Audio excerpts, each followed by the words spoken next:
Hi viewers, welcome to వైడియల్ foods. ఈరోజు మనము వంకాయ తీగూర ఎలా చేయాలో చూసేద్దాం రండి. వేరుశనగపప్పు దోరగా వేయించి పొట్టు తీసి 4 వెల్లుల్లి రెబ్బలు వేసి గ్రైండ్ చేసి పక్కన పెట్టుకోవాలి. 2 ఉల్లిగడ్డలు, 2 టమాటాలు సన్నగా తరిగి 4 వెల్లుల్లిపాయలు కచ్చాపచ్చ దంచుకోవాలి.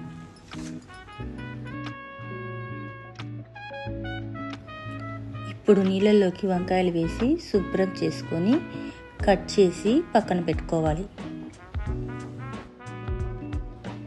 స్టవ్ పై బాండిల్ పెట్టుకొని 2 టేబుల్ స్పూన్ల నూనె, ఉద్దిపప్పు ఆవాలు, కరివేపాకు, ఉల్లిపాయలు వేసి ఇందులోనే రుచికి తగ్గట్టు ఉప్పు, 1 అర స్పూన్ పసుపు కూడా వేసి వేయించుకోవాలి.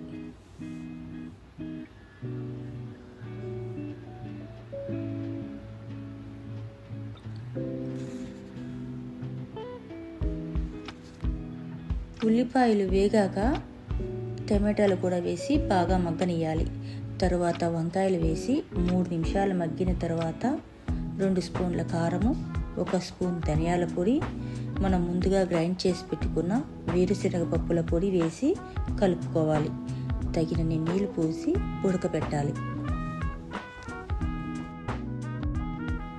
నూనె పైకి తేలుతుంది. వంకాయ తీగూర రెడీ అయిపోయింది.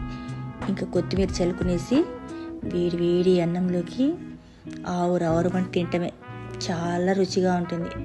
మీరు తప్పకుండా ట్రై చేసి ఎలా వచ్చిందో మాకు కామెంట్లో చెప్పండి. నా వీడియోస్ మీకు నచ్చినట్లయితే please subscribe, like and share. Thank you so much.